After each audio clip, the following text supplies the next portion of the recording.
Hey guys, this is the beginning to my new series. It's a book review inside of my car. My phone's falling. I wanted to give you a review in my year of rest and relaxation. It's by Ottessa. Don't know how to say her last name. I should have probably learned how to say it. Okay, so this book is really compelling to a lot of people, and one of the reasons being that they find that the character is just a bad person. She is so cut forward with how much of a bad person she is.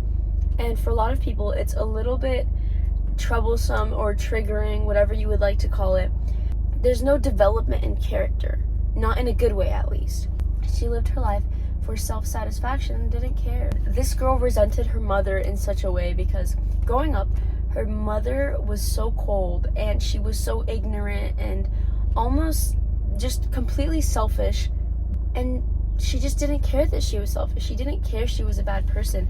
In this book, we are going into the mind of this seemingly extremely bitter girl. She's self-proclaimed to be, the hot stuff. She has it all, from money to status, what anybody would classify as something that you need, right? And she lives in New York. I mean, her life can be whatever she'd like it to be. Her parents are both dead and they had loads of money, so she's set. She's good to go, right? And so she seemingly has the perfect life because she's skinny, she's beautiful, she has everything. She has a great job that she doesn't need, but yet she still feels some sort of emptiness, and she tries sleeping her way away her year. She grew to be what she hated the most. And I think that taking that from the story, it is so honest. And sometimes we grow up and we see things in people that we despise and that we hate and that are hurtful, and we say we never want to be that way. And to find ourselves reenacting their situation and becoming that, sometimes it just sucks. But this girl is just embracing it. She just doesn't care. She chose to have her year of rest and relaxation by sleeping it off with pills. Her emptiness derived from the fact that she felt she needed to agonize something, the feeling that she needed to be sad about something.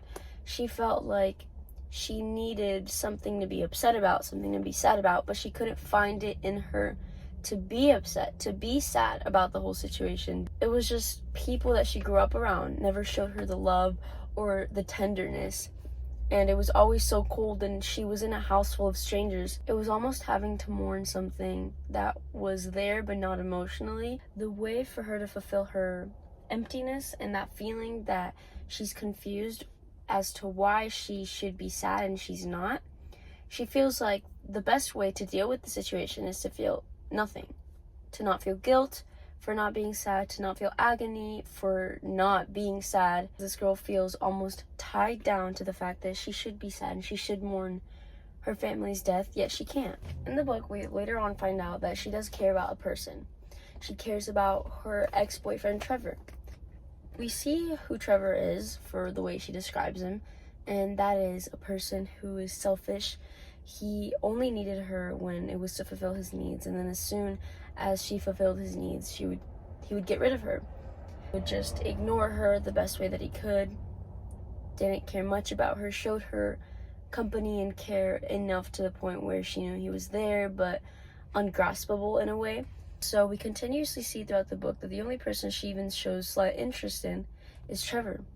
And a lot of people are confused about that. Why does this girl that doesn't care about anybody and is so incredibly selfish care about him?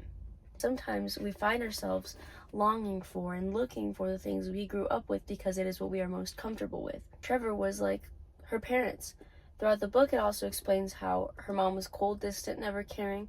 But there was one thing that they shared together, and it was their company, Her mother detested her in a way, didn't show her much care, but she always had her company. It is the genuine saying of misery loves company. He wasn't emotionally there. So my takeaway from this book that a lot of people seem to have a problem with, I think that this book is so popular because it has a lot of different foreshadowings to the way that character development can be for different people. I think a lot of books and a lot of movies have minimized our capability of understanding that growth is never linear, but also growth sometimes can be bad as well. It's not always good growth, it is the same way that mold can spread, but also the same way that a vine can reach different places of an area. Not everybody is going to become a good person or increasingly become a better person over time. And that book is a mirror representation of that. This girl who, seems to have it all and seems to have everything figured out, she is supposed to be this enchanting person who is miserable for a short period of time, her year, and then she's going to become happy all of a sudden after her year's over. But that's just simply not it. The book is to show that sometimes there are people who choose not to get better from these situations, but it is because of them. It is because they don't want to get better.